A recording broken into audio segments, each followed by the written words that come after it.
Hello, and welcome back for part 2 of our video lectures for chapters 1 and 2 on motion. This is your instructor, Jerry Pinter again.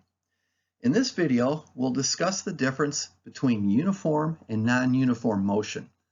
That will lead us to the concept of acceleration, which is the main topic of this video lecture. So let's start by talking about what we call uniform motion. This is something that we actually encountered in part 1 of this video. The properties of uniform motion are that the motion is in a straight line. In other words, the direction does not change. The object does not curve to the left or the right or go up or down, just goes in a straight line.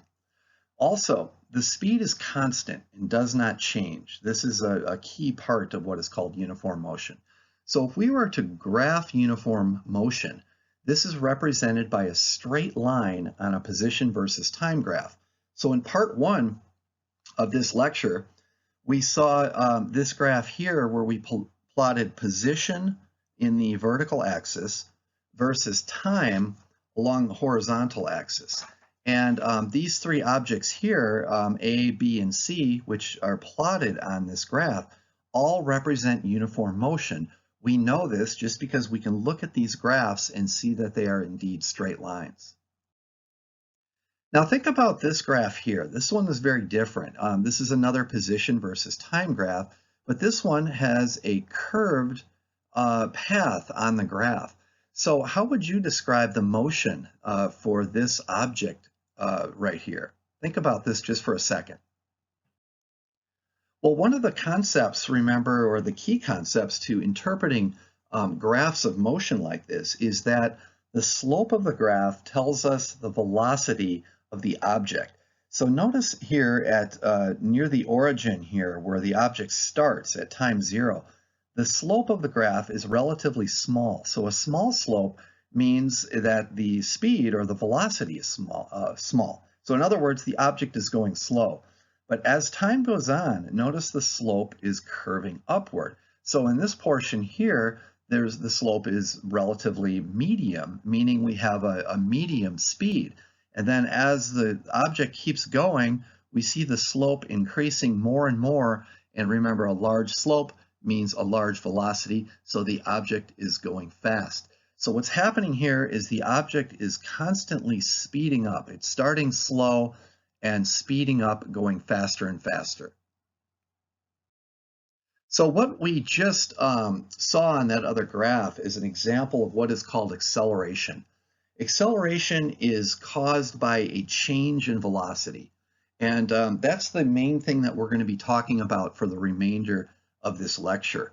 So before we get into the mathematics of acceleration, let's just do some thought experiments and think about the differences here between speed or velocity and acceleration. So the first thing I want you to think about is ask yourself if you can feel velocity when it's uniform motion.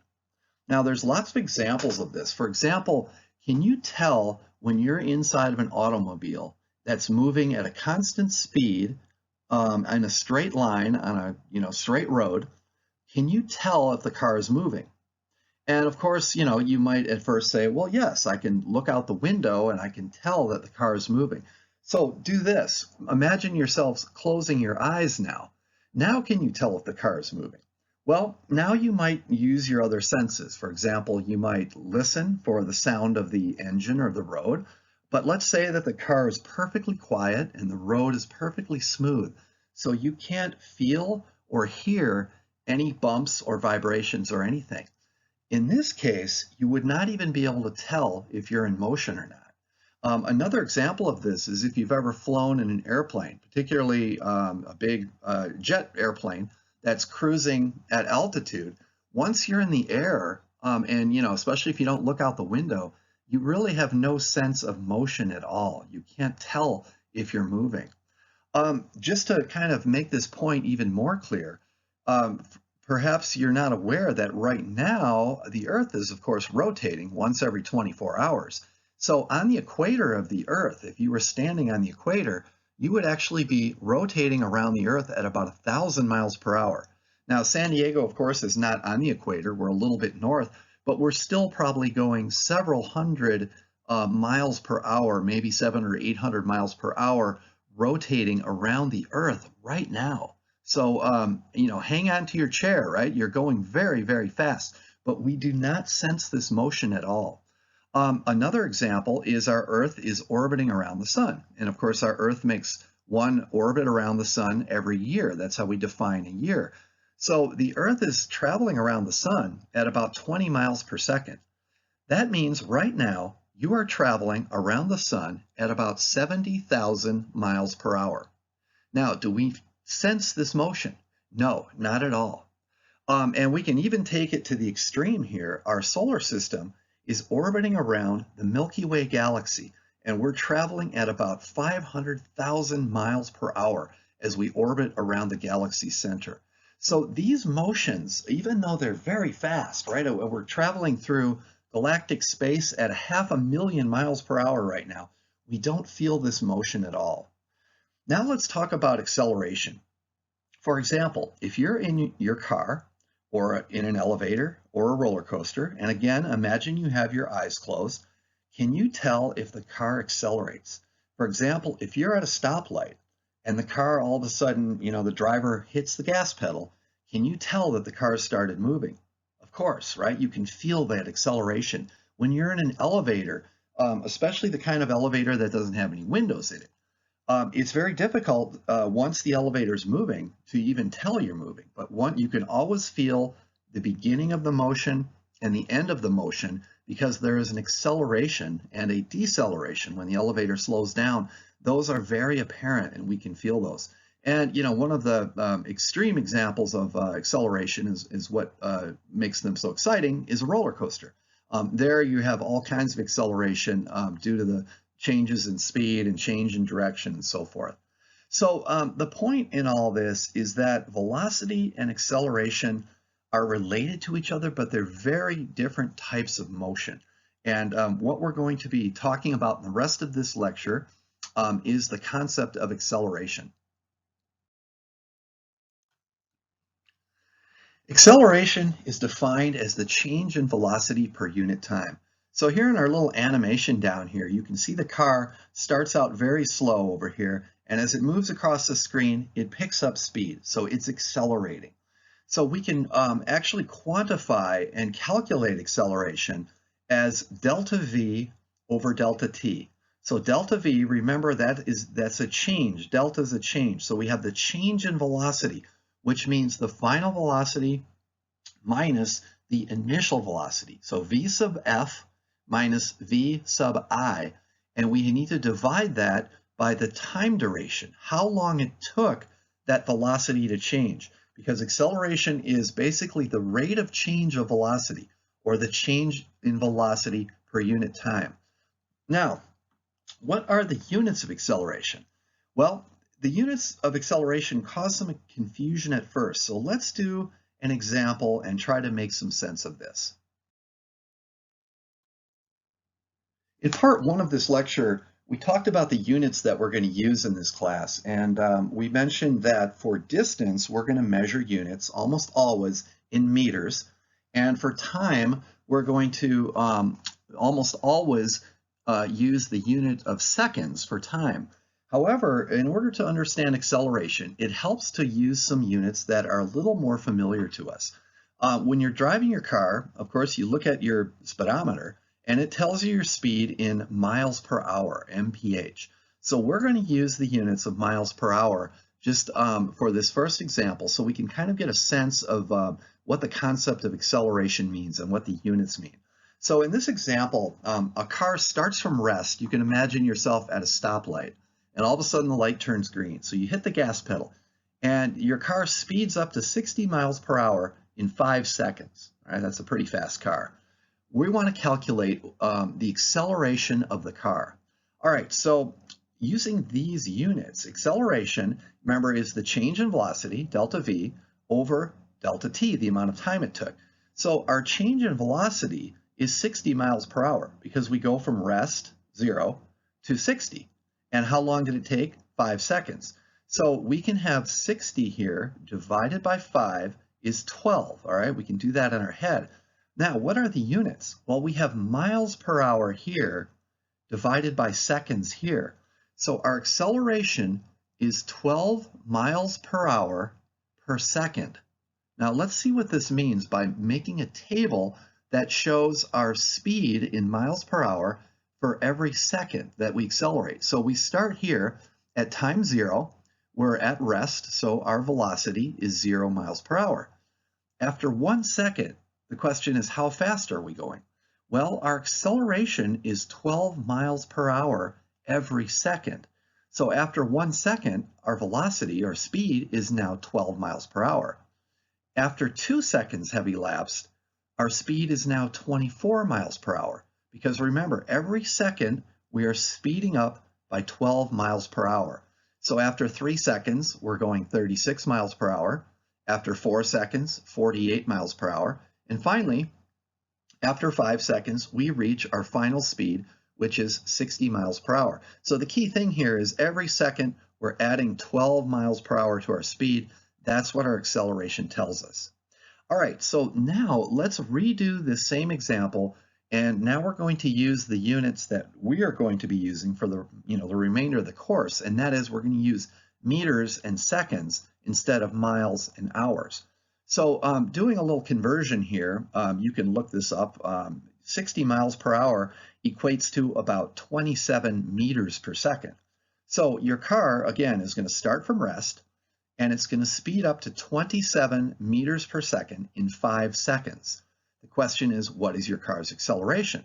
So again, acceleration is delta V over delta T. So we have this time our change in velocity is 27 meters per second. We're going to divide that by 5 seconds, the amount of time that we were accelerating. So 27 divided by 5 is 5.4.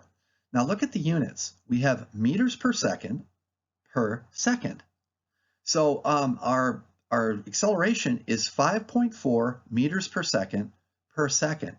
What we actually write is, since this is a little clumsy to write this, we're going to write this as 5.4 meters per second squared. Because notice this second up here, this S, actually comes down to the bottom because it's in a fraction up there. So we have seconds times seconds in the denominator. So the units of acceleration are meters per second squared, which is not very intuitive, right, or logical. What it really means is meters per second per second. So let's redo our table here using our new units. So at time 0, again, I'm going to look over here in this last column. Our speed is 0 meters per second. After 1 second, we're going 5.4 meters per second. Because remember, that is our acceleration. It's 5.4 meters per second every second. After 2 seconds, we just add another 5.4, and we get 10.8 meters per second. After 3 seconds, we add another 5.4. We get 16.2 meters per second. After 4 seconds, we're at 21.6 meters per second. And finally, after 5 seconds, adding another 5.4 to this number, we end up with our top speed, which is 27 meters per second. And remember, that is equivalent to 60 miles per hour.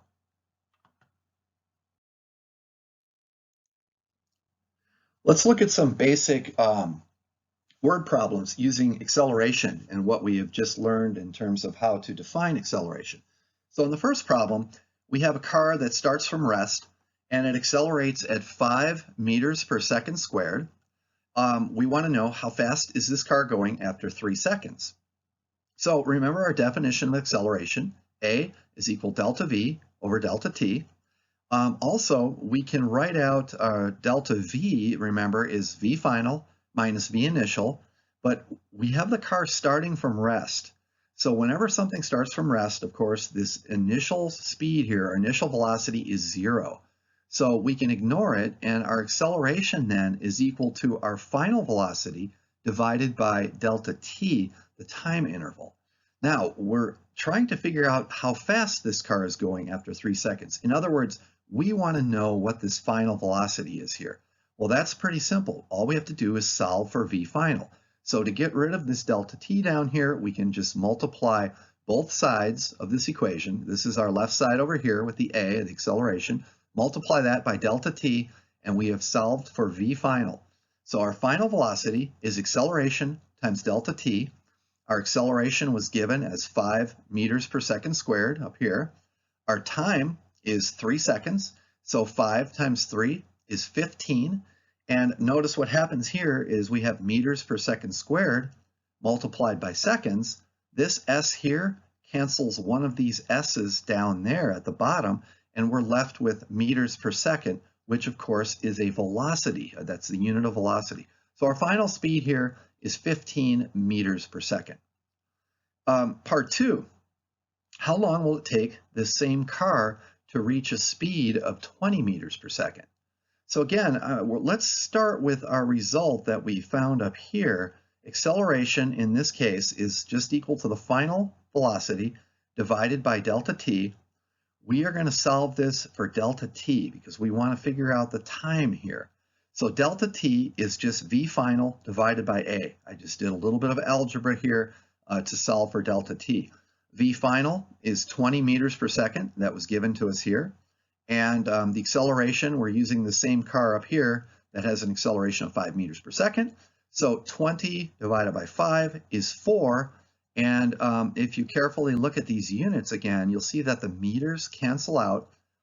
These seconds down here, seconds squared, actually come up to the top because remember we've got a fraction down here in the bottom in the denominator. So what we're left with is just the unit of seconds, and that makes sense since we're solving for time. Now what do we do if an object is already moving when it accelerates? So for example, if you're driving along in your car at a constant speed, say on the freeway, and all of a sudden you want to pass somebody, so you hit the gas pedal and you speed up, all right? And you want to know maybe how fast you're going to be going now. Well, this is a little different. The object obviously is not starting at rest, but we can easily manipulate this definition of acceleration and come up with a very useful formula. So remember, acceleration is defined as the change in velocity, or v final minus v initial, divided by delta t, the time interval. So if I multiply both sides of this equation by delta t, I basically move this delta t over on the left side. So I've got acceleration times delta t is equal to v final minus v initial. The next step, let's solve this equation for v final. Well, that's pretty simple. All we have to do is add v initial to both sides of the equation to get rid of it over here. So when all is said and done, we end up with v final is equal to v initial plus a, acceleration, times delta t. All right, so in other words, the final speed of an object, v final, is equal to its initial speed, how fast it's first going. That's before it starts to accelerate, right? It has some initial speed, and then what we do is add to that the product of the acceleration a and the time of the acceleration delta t. Let's turn to an example. So suppose you're in your car and you're cruising at 15 meters per second. When all of a sudden you accelerate, right? You hit the gas pedal and you accelerate at 2 meters per second squared for 6 seconds. What is your final speed? In other words, how fast is your car now going? So let's use our equation or formula from the last slide. V final is equal to V initial plus A times delta t.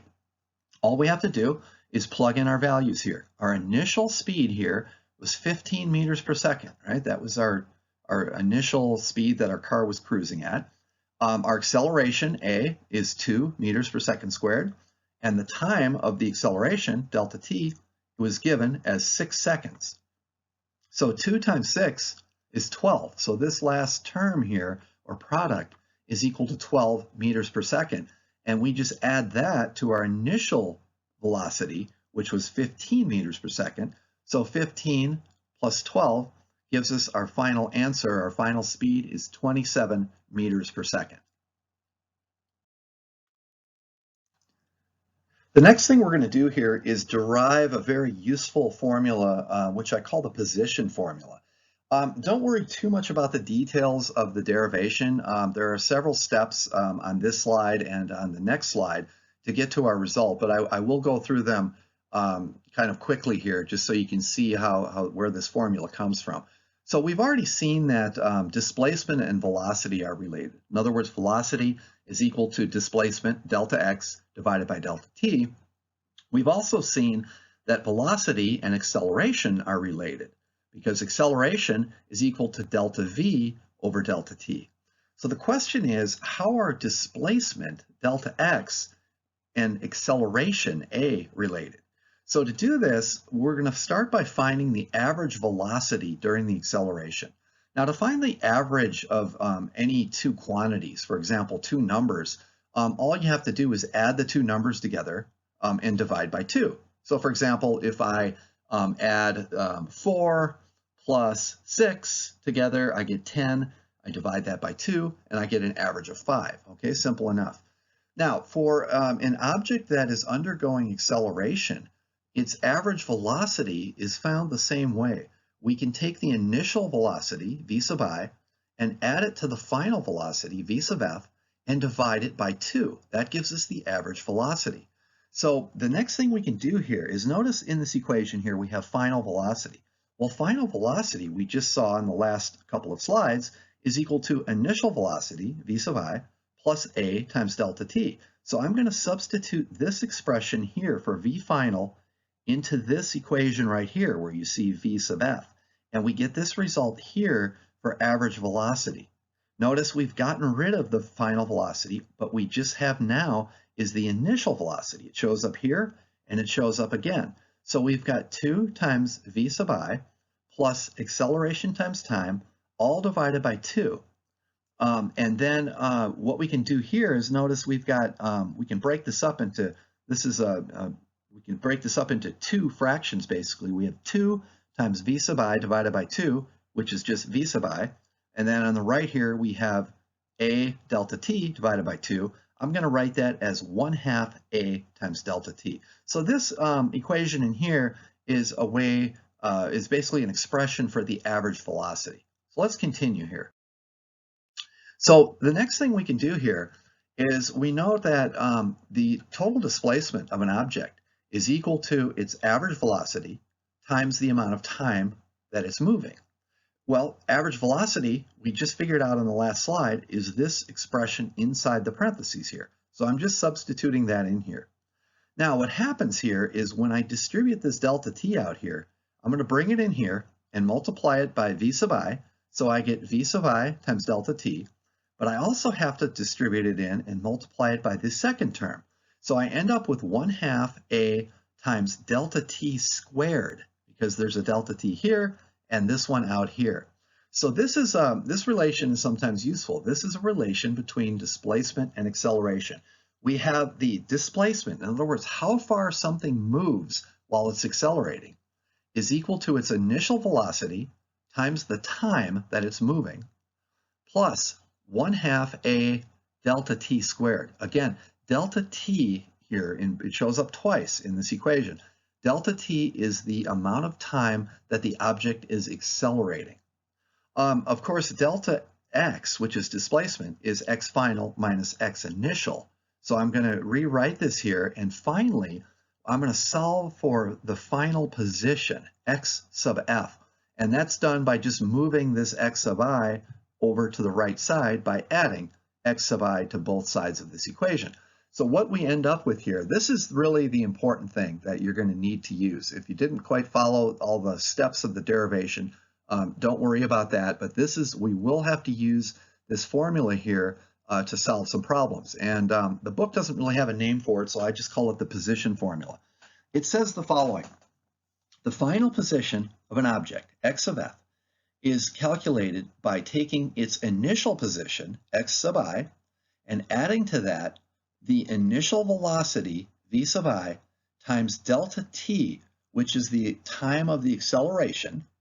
And then also we have to add 1/2 a delta t squared, where a is the acceleration, and again, delta t is the time interval of the acceleration. All right, and remember that delta t here is squared. All right, so this is called the position formula. Here's an example using the position formula that we just derived. Suppose you leave your house in your car on a straight road. You drive at a steady speed of 10 meters per second until you reach a point 250 meters from your house, where all of a sudden you begin accelerating at 1.5 meters per second squared for another 12 seconds. How far away from your house is your car after all of this? So this is a good application of using the position formula, which is shown right here. So what we have to do is basically on the right side, we have to fill in the quantities for all these terms in the position formula. So the first term here is our initial position. Well, we were told that the car is 250 meters away from the house when it begins accelerating. So that's what we're going to use for our initial position here, 250. The initial speed when we begin our acceleration is 10 meters per second. That was the speed that we're driving away from the house. So that's our v sub I is 10. The time that we accelerate is 12 seconds. That was also given to us up here. So that's our delta t is 12. And then over here, the last term is 1/2 times a, which is 1.5 meters per second squared, times the time interval again, which is 12 seconds. And remember to square that 12 seconds. So what we can do now is just do the arithmetic here and add these terms together. So we're going to get 250 here. This is 10 times 12, which is 120. And this last term, you have to do this on your calculator. It's 1/2 times 1.5 times 12 squared. Remember, that's 144. That turns out to be 108. So we can just add these three numbers together and get our final position of the car is 478 meters. A lot of times in physics problems, the object starts from rest, and it also starts from basically the starting point, which is the origin of our coordinate system. So that's just a special case of the position formula, but it's useful to go ahead and simplify the position formula because we're going to use this special case quite often. So here's again, this is the full version of the position formula all written out. But remember what we're doing now is our initial position, x sub I, is 0 because we're starting at the origin. And our initial speed or velocity, v sub I, is also 0 because we're starting from rest. So these first two terms drop out. And we end up with our final position is just 1/2 a times delta t squared. So a lot of times it's just kind of simpler to write this as d for distance traveled is equal to 1/2 a t squared, where a is the acceleration and t is the time. So this is a very useful version of the position formula that we'll see throughout this course. Here's an example problem. It's kind of a multi-part problem that's going to use a couple of the different formulas that we've encountered so far. So let's have, we have a car that starts from rest, then it accelerates at 4 meters per second squared. So part A, how fast is the car going after 5 seconds? Let's go ahead and solve that. So part A, we're going to use our formula to calculate the final velocity when we have an acceleration for a known amount of time. So remember, this one is v final is equal to v initial plus acceleration times delta t, and our initial velocity is 0.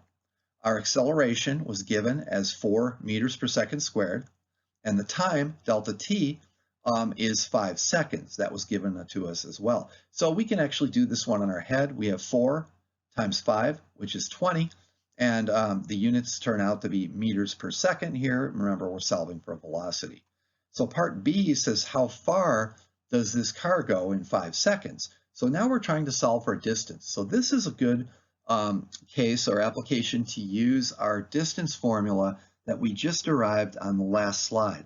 That is, when a car is starting from rest, at point 0, the distance traveled is just 1/2 at squared.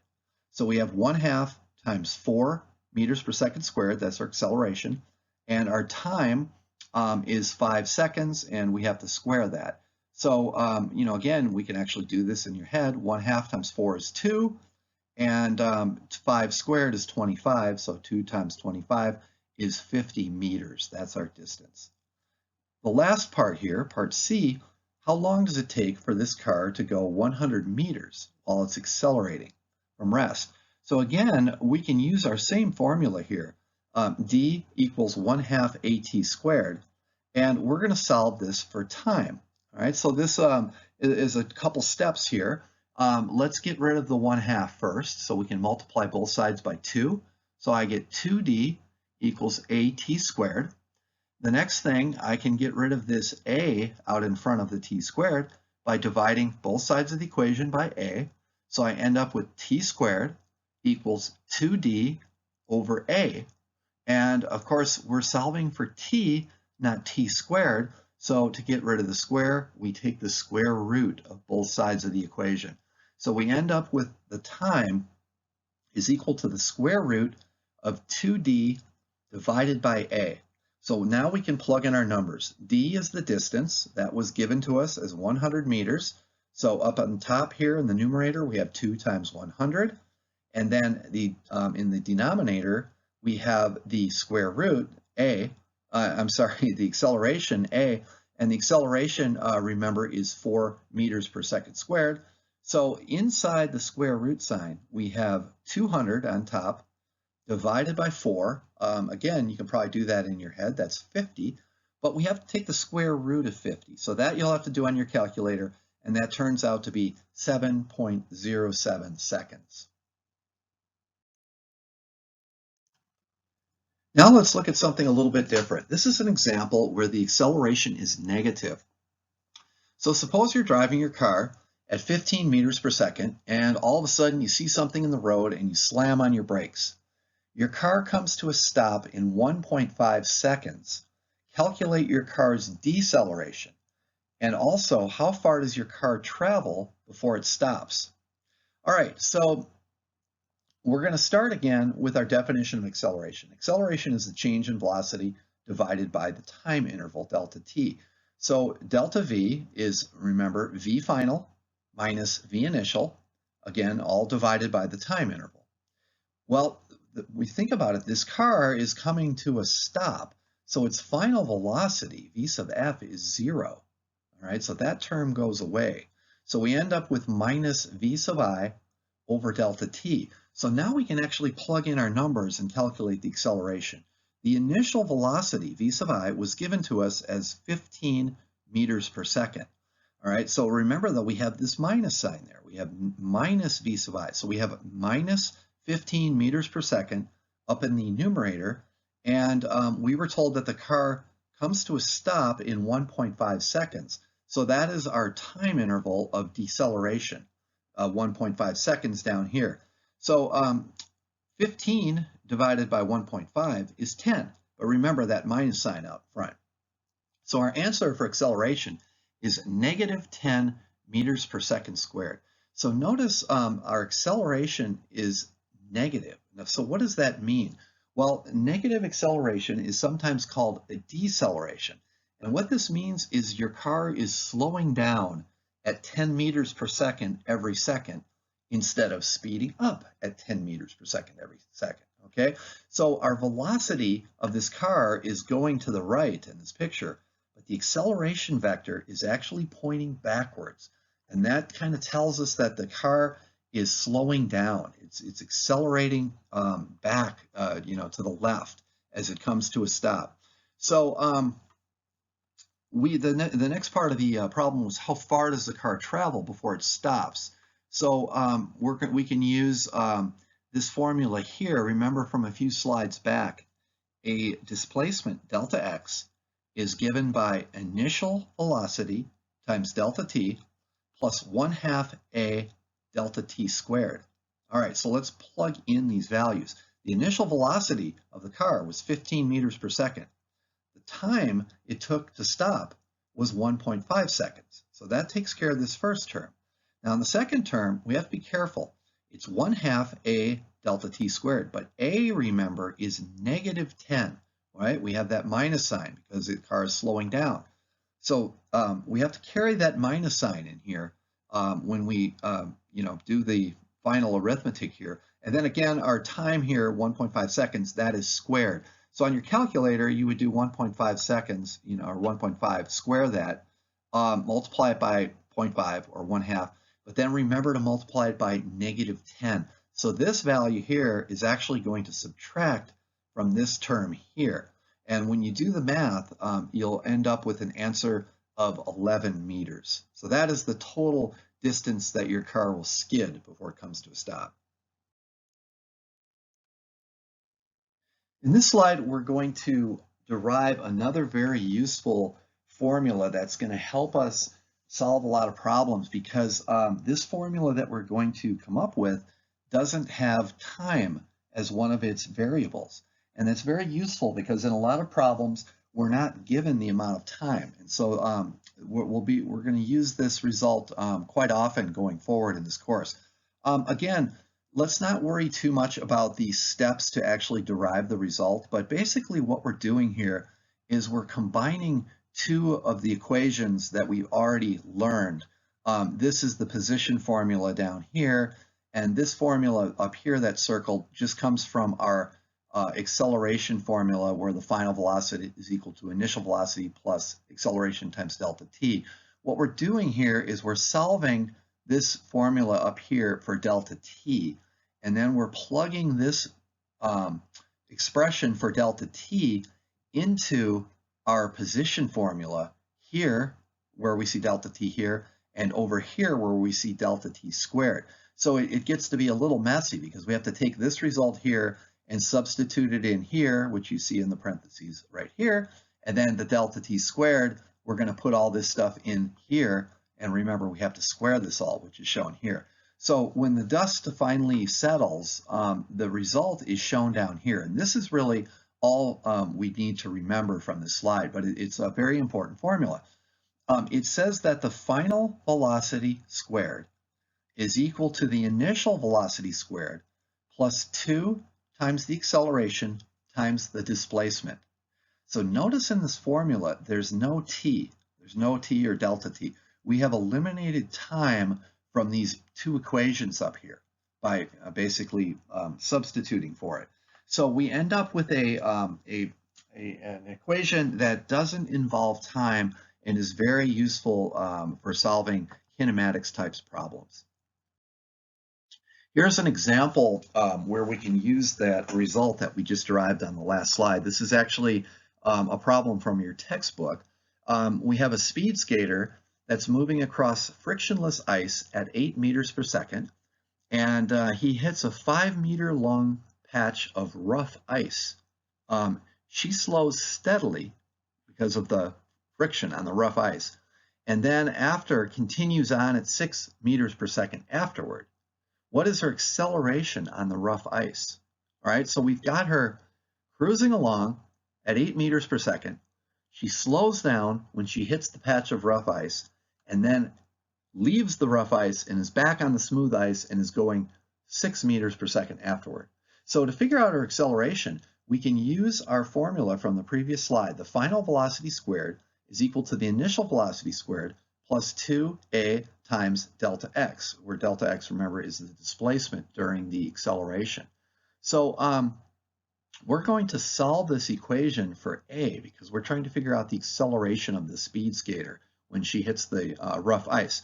So to do that, let's move this term here, the initial velocity squared. Let's move this over to the left side by subtracting it from both sides of the equation. That leaves us with just the 2a delta x over here on the right. To get rid of the 2 and the delta x, well, that's simple enough. We just divide both sides of the equation by 2 times delta x.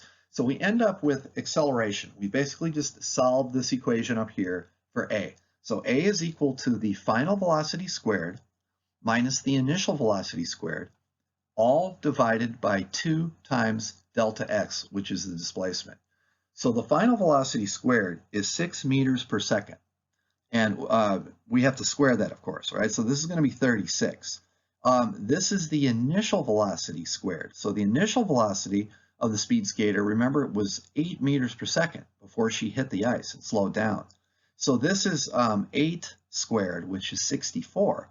And then down here we have 2 times the displacement during the acceleration was 5 meters. We were told that The rough ice was 5 meters long. So that's how far she traveled while she slows down. So what happens here is this is 36 up here, and this number, 8 squared, is 64. So the numerator of this fraction here is actually negative. So we have to remember to carry that minus sign. So our answer is negative 2.8 meters per second squared. Now again, what does this mean to have a negative acceleration? Well, that means she's decelerating. She's slowing down. Her velocity is pointing to the right. That's the direction of her motion. But the acceleration vector is actually pointing against her, which causes her to slow down instead of speed up. Here's our last example in this part of the lecture. Again, we're going to use the same equation. So in this example, we're asked to determine the minimum length required for a freeway on-ramp such that a typical passenger car with an acceleration of 3 meters per second squared can reach a safe speed of 55 miles per hour, which is 25 meters per second, as it merges onto the freeway. All right, so this is something that a civil engineer would have to do in order to design an on-ramp that's long enough so that a car that starts from rest here, let's say there's a stoplight here, this car has to be able to speed up and reach a safe merging speed of 55 miles per hour so that it's not going too slow when it hops onto the freeway here. All right, so in this case, we've got our car starting at rest here at v equals 0. And when it gets to the end of the on-ramp, we want it to be going 25 meters per second, which is 55 miles per hour, okay? So notice there's no information here about time. It doesn't say how long the car actually takes to accelerate here. So this gives us a clue that, without time, we're going to, again, use our equation that has no time in it. So we're going to use v final squared equals v initial squared plus 2a times delta x. Now, what makes this problem a little bit easier is that in this case, remember our car is initially at rest here. So our initial velocity is 0, so we can ignore this first term. So we have final speed squared equals 2a times delta x. And what we're trying to solve for is this delta x. This is the length or displacement of the car, which is equal to the length of the on-ramp here. So we're going to solve for delta x. So delta x is equal to v final squared divided by 2a. And we can just plug in our numbers now. Our final velocity is 25 meters per second. Remember to square that though. So this is 25 squared on top. And on the bottom we have 2 times the acceleration, and the acceleration we were given, a typical passenger car has an acceleration of about 3 meters per second squared. So when you do the math here, you'll end up with about 104 meters. So this distance or this length of this on-ramp needs to be roughly the size of a football field in order for cars to safely get up to speed before merging onto the freeway.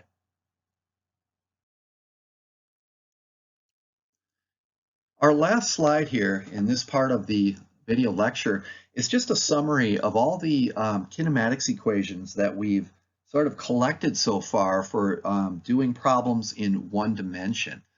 So they're all shown here, and this would be a useful summary to have at your side. You might want to copy these down and have them for when you're doing the homework on mastering physics or when you're taking the quizzes. It's nice to have everything right there so you don't have to look around for it.